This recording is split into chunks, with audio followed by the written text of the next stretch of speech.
Mais ce n'est pas possible. On ne peut pas se parler. Quand on veut s'approcher de toi, dans nous dit non, laisse tomber, c'est pas la peine. Tu as mon Père et je dois te parler, alléluia. Amen.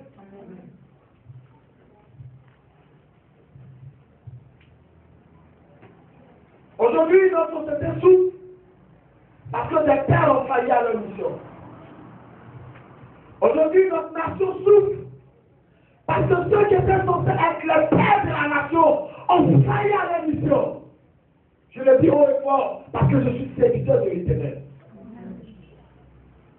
Ils ont tous failli. Maintenir le peuple dans l'ignorance. Donc, sont venus maintenir le peuple. Alléluia, dans la cité, dans la pauvreté. Donc, maintenant, sont venus pour maintenir le peuple dans la crainte, dans la peur. Alléluia.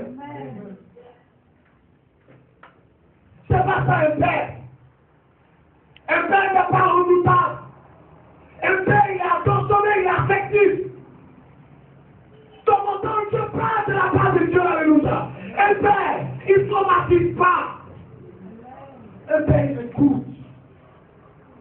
Il est présent. Il n'est pas dans le haut lieu et qui dit tellement il vient.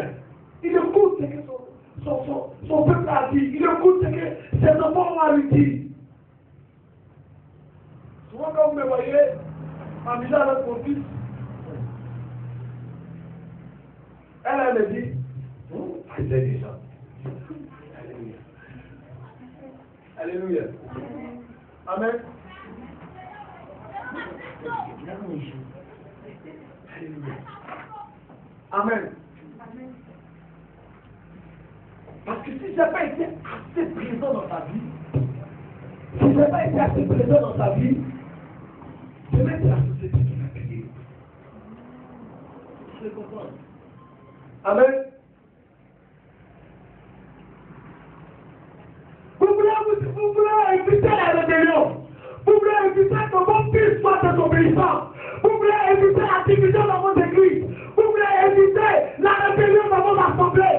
Écoutez vos enfants. Vous voulez éviter la rébellion dans vos pays. Écoutez vos sujets. Écoutez vos peuple. Écoutez vos enfants. Voilà ma solution contre le coup d'État. Voilà ma solution contre les gars. Écoutez ce qui Dieu vous a établi. Ce n'est pas pour être traumatisé, mais c'est pour leur apporter une consolation. Amen. Alléluia. Qu'on entende quand Dieu parle. Gloire à Dieu. Écoutez. Vous voulez que les guerres cessent? Amen. Soyez des pères. De véritables pères. Des personnes qui écoutent. Prenez le temps avec vos enfants. Et c'est d'aller à gauche et à droite. Votre maison a besoin de vous.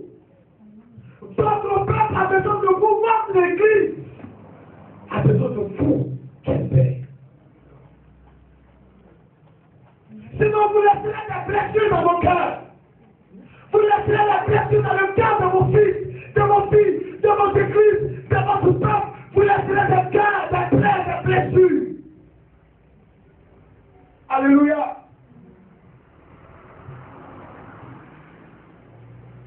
Ne dirigez pas ceux qui vous êtes établis comme si vous êtes en train de diriger des troupeaux. Ce sont des hommes, des personnes dotées de facultés humaines. C'est-à-dire, c'est des choses qui ont besoin d'être consolées. Vous savez, si vous n'avez même pas de quoi manger, que votre supérieur vient vous dire, Seigneur, bon, je suis avec vous. C'est tellement consolant. Alléluia. Amen. Je parlais avec un cousin avant-hier qui dit qu'il travaille dans une structure quelque part au nord là-bas. Et ça va prendre près de 6 mois pour les Pays-Bas. Alléluia. Mais j'ai dit, mais reste à la maison. Il dit non, qu'il va retourner, mais il a pris juste 2 semaines pour faire ses papiers. Il retourne avec tout, mais on ne fait pas 6 mois. Et puis tu retournes avant encore pour voir. Il dit, tu sais, mon frère, les gens nous prennent tellement bien là-bas, le DG nous prend tellement bien, les responsables nous prennent tellement bien que Ne veux pas partir, c'est comme si tu leur faisais du mal. Il faut que je retourne. Alléluia. Même si votre famille n'a rien, même si vous n'avez rien en tant que père, mais Dieu vous a donné quelque chose qui est au-dessus de tout et qui n'est pas commerciable, qui n'est pas volable, qui n'est pas, alléluia, qu'on ne peut pas troquer, qu'on ne peut pas marchander. L'amour de Père est plus grand que toutes les autres richesses. Amen. Alléluia. Amen. Vous voulez que votre peuple vous aimera, même dans la pauvreté. Votre fils ou votre fille vous aimera, même dans votre pauvreté. Votre église vous aimera, même dans votre position de pauvreté. Alléluia. Mais si vous décidez d'apporter la blessure, ne vous attendez pas à se donner des choses de base. Regardez la suite de l'histoire. Qu'est-ce qui va se passer? Amen. Regardez le comportement que Absalom a commencé à avoir. Le verset 15, le chapitre 15, le verset 1 à 6. Regardez le comportement qu'Absalom a commencé à avoir. Amen. Regardez, on dit après toute cette frustration, et à la fin, après cela, après ces 2 ans où il est resté loin de son père, on dit après tout cela, après avoir encaissé tout cela, la Bible dit qu'Absalom se procura un char. Tu sais où il allait prendre le char? Il se procura des chevaux et 50 hommes. Qui sait où tout votre fils va tirer sa force? Ne voulez pas donner des coups de pied. Ne voulez pas ne pensez même pas contrôler quelqu'un. Alléluia. Qui a été blessé pendant des années, pendant 2 ans, qui ne peut pas parler, qui ne peut pas échanger. La Bible ne sait pas comment, mais il a pu se procurer un char. Faites attention, si vous ne voulez pas que les gens prennent des chars contre vous. Alléluia. Je parle de celui qui m'entend comprendre ce que je dis. Alléluia. Si vous ne voulez pas avoir votre maison divisée, vous ne voulez pas avoir votre église divisée, vous ne voulez pas avoir votre famille divisée, ils sont enfants, ils vont prendre des chars sur les têtes. On dit, on ne sait pas comment il s'est arrangé, mais il a trouvé un char, il a trouvé des chevaux, il a trouvé 50 hommes. Alléluia. Il va commencer à adopter un comportement que personne certainement ne le connaissait comme ça. Mais comportement qui est né après 2 ans de frustration. Comportement qui est né après 2 ans d'ignorance. Il ne peut pas parler à son père. Il veut essayer par témoin pour lui parler. On dit c'est pas possible. On dit c'est toi. Si tu pars, tu vas voir. Alléluia. Là, 2. On dit Absalom va se procurer un char, des chevaux. Et c'est comme ça qui coulait devant lui. Absalom va sonner la cloche de la révolte. Alléluia. Faites attention s'il vous plaît. Parce que les blessures des pères, je fais des choses devant Dieu là. Alléluia. Amen. Regardez ce qui va se passer. Il se lèvera le bon matin, il se tiendra au bord du chemin de la porte, et chaque fois que chaque fois qu'un homme ayant une contestation se rendait vers le roi pour obtenir un jugement, Absalom l'appelait et disait de quelle ville es-tu? Lorsqu'il avait répondu, je suis d'une telle tribu, Absalom lui disait, vois ta cause est bonne et juste, mais personne de chez le roi ne t'écoutera. Contre son propre père. Parce qu'il sait que son père n'a pas pour l'habitude de l'écouter. Il ne sait pas après d'aller le un père qui ne peut pas écouter ses fils, va-t-il écouter qui? Logiquement, Absalom n'avait pas tort. Un père qui ne peut pas écouter, la Bible dit, tu ne peux pas mettre là dans ta propre maison, tu ne peux pas être agréable à Dieu. Alléluia. Il dit, c'est pas la peine, il s'arrête, tout ce qui monte, il les arrête. Gloire à Dieu. Ça, ce sont les effets. Et beaucoup de gens vont se conformer aux effets, mais ils vont oublier la cause.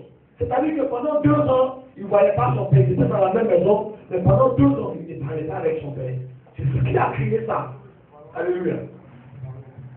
Amen. Pour vous inviter, ce sont les choses contre vous.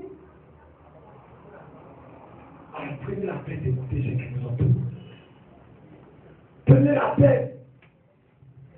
Arrêtez-la dit qu'aujourd'hui, qu'ils prennent la peine de vous danser, c'est qu'ils sont établis. Alléluia. Je prêche. Je suis prédicateur. Je prêche contre ma propre vie. Je n'ai pas le choix. Je suis obligé de dire ce que Dieu me dit de dire. Amen. Pour dire malheur à moi si je ne prêche pas l'évangile. Amen.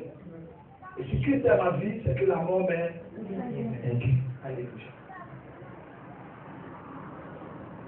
Alléluia dit que ce sont eux-mêmes. Ce sont les pères.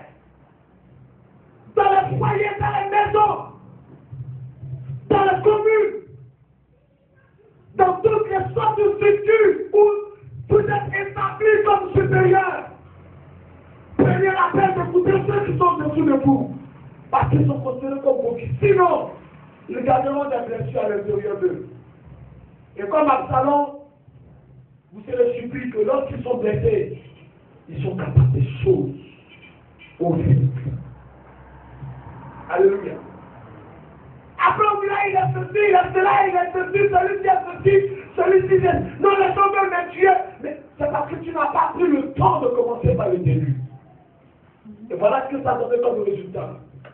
Dans vos maisons, s'il vous plaît, écoutez vos enfants, écoutez, prenez le temps avec eux. Alléluia. Aussi longtemps que Dieu vous le permettra, prenez le temps avec eux. Amen. On dit Absalom va faire encore des choses. Et il a tellement fait que David dit que, Amen, quand vous lisez au verset 6, quelque part là-bas, David dit, à la fin du verset 6, David dit, et Absalom gardait le cœur des gens d'Israël. Alléluia. C'est là que tous les problèmes partent. David dit, Absalom gardait le cœur des gens d'Israël. Mais aussi longtemps que vous maintenez les gens dans la crainte, dans la frustration, d'autres personnes feront des choses qu'ils veulent voir. Et ils gagneront les cœurs. C'est mon secret. C'est les choses que Dieu m'enseigne, il me dit de vous le dire. Et vous verrez que les choses en lui vont cesser. Alléluia. Je vais porter ce message aux gens qui en ont besoin. Moi, je pense que l'église de Dieu ici en a besoin. Alléluia. Parce que là où les hommes sont réunis, Amen, ça veut dire que le diable aussi était présent. Là où il y a les hommes, le diable est toujours à côté. Alléluia. L'église en a besoin aussi également. Maintenant, après, dans l'église, il y a les familles. Chacun apportera le message dans sa famille. Maintenant, ce qui concerne les nations, je pense que Dieu permettra qu'un jour le dit aussi à ces personnes, ce qu'il est faux, et ce qu'il faut qu'ils entendent. Alléluia. Amen. Par Dieu, la Bible dit que, regardez, il a tellement été d'écouter que il a commencé à gagner le cœur des gens. Alléluia. Et c'est comme ça que les hommes commencent. Alléluia. Dans les églises, tu le méprises, mais dans la foule, les gens les passent le temps. Quand ils prient, ils vont plus dans le vieux, hein, ils vont vers lui. C'est parce que vous avez l'habitude de rabaisser ces personnes. Vous ne les écoutez pas. Et après, quand ils s'en vont, c'est vous qui êtes les premiers à lancer les malédictions. C'est comme ça que les malédictions, comme ça, attaquent. Ça va comme ça, on dit une malédiction sans cause, n'a plus de fait. Tu l'as méprisé, tu l'as pas écouté, tu l'as rabaissé. Et aujourd'hui, parce qu'il s'en va, tu le maudis. Et puis Dieu qui a fait en haut va laisser ta malédiction à la tête. Pendant que tu y parlais, on dit non, on dit précis, c'est pas comme ça. Précis, c'est pas comme ça. Ah, le Dieu, c'est pas comme ça. Bon, maintenant, aujourd'hui, les gens se lèvent comme toi, tu trouves que Dieu est comme toi. Amen. Non, non. Et quand aujourd'hui, tu es là-bas, tu es quelque part là-bas, derrière les barreaux, tu penses que non, les gens vont se fâcher, vont descendre pour tuer les gens. Mais au moment où tu étais assis et qu'on te parlait, tu n'écoutais pas les choses. Maintenant, ceux qui vont aujourd'hui, arrêtez les filles. Si vous faites pareil, vous partirez là que vous êtes venus. Parce qu'on n'oppresse pas le peuple de Dieu. On n'oppresse pas le peuple de Dieu. Alléluia. Gloire à Dieu. Gloire à Dieu. Est-ce qu'on entend ce que je dis? Alléluia. Parce qu'il ne faut pas venir attaquer votre maison. Pas venir vous attaquer. Partie de péché, non? Voilà. Il n'y a pas peur. Les gens disent, mais dans quoi vous battez? C'est dans quel problème que nous mettons battez? Oui, mais. On peut dire, mais c'est dans quoi? Tu nous mets à quel problème battez? Hein? Non, mais je véhicule le message que mon Dieu me donne, c'est tout. Est-ce que quelqu'un me comprend? Amen. Parce que les blessures de père, c'est des choses qu'on ne peut pas contrôler après. Alors, mieux vaut prévenir que. C'est ce que je suis en train de faire. Alléluia. Amen. Voilà Dieu. Et la Bible nous dit que regardez ce qu'Absalom va faire. Regardez. Il va prendre des choses. Amen. Et à un moment donné, lisez le verset 13 du chapitre 15. Le verset 13 du chapitre 15.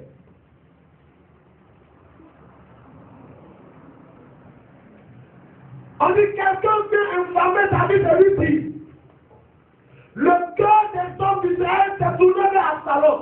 C'est tout ce que a dit à David. Il n'y a rien dit de plus. Mais regardez la réaction de David. David dit à tous ses serviteurs qui étaient avec lui à Jérusalem, levez-vous, fuyons, car il n'y aura plus de salut pour nous devant Absalom. Pourquoi tu fuis? C'est parce que tu sais que tu l'as maintenu longtemps dans la frustration. Alors quand il s'élève, tu sais qu'il n'aura pas de pitié.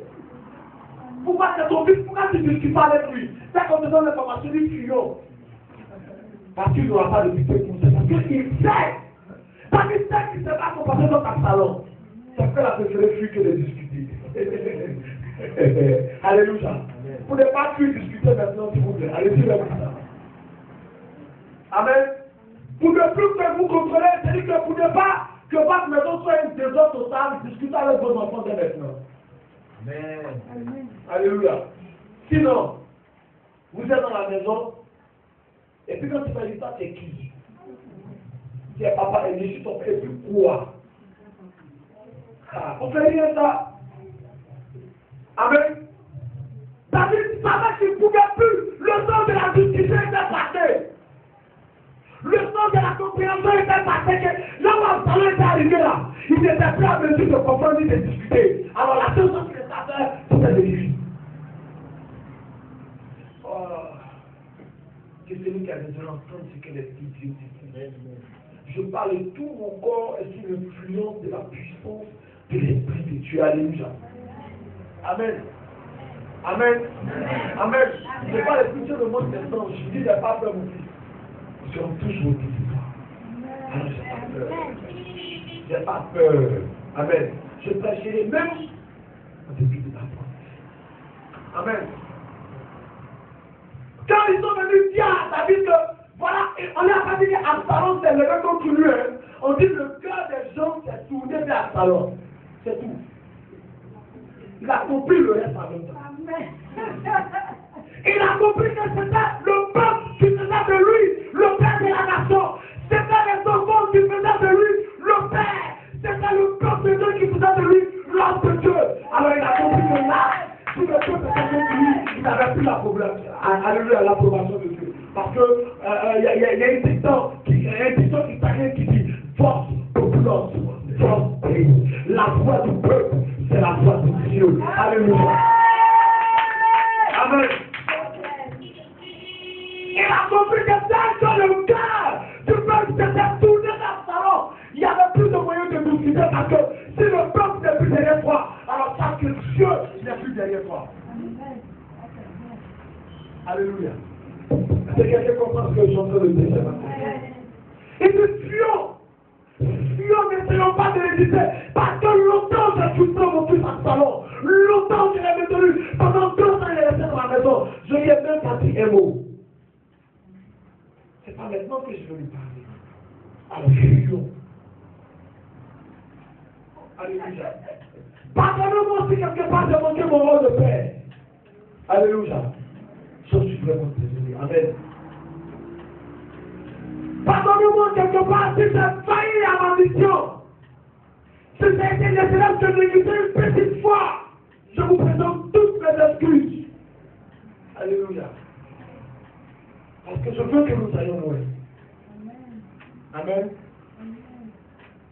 Combien de foyers aujourd'hui souffrent parce que des fils ont été méprisés par la paix, ils ont pris cette frustration. Ils ont transporté cette frustration dans leur foyer. Et ce sont des femmes qui souffrent. La société aujourd'hui est malade parce que des hommes et des femmes n'ont pas reçu l'affection paternelle qu'il fallait. Aujourd'hui, c'est la société qui paye le prix. Le positif fait croissant parce qu'elle perd quelque part, faillit à sa mission. Alléluia. Vous voulez une société meilleure? Vous voulez une société meilleure? Amen. Vous voulez une vie meilleure? Alors prenez le temps de jouer votre rôle en tant que père. Quelles que soient les dimensions, quelles que soient les domaines dans lesquels vous êtes établis, vous êtes père. Si vous jouez bien votre rôle, notre société va tuer. Sinon, regardez l'échelon à laquelle la société est soumise à la blessure. C'est-à-dire que je te blesse, sans m'en rendre compte, tu gardes cette blessure, tu blesses quelqu'un. Et lui aussi, tu l'as blessé, ça lui fait mal, il blesse quelqu'un d'autre. Et la blessure continue. On va de blessure en blessure parce que toi, tu n'as pas su. Alléluia. Jouer ton rôle. Et même si tu as blessé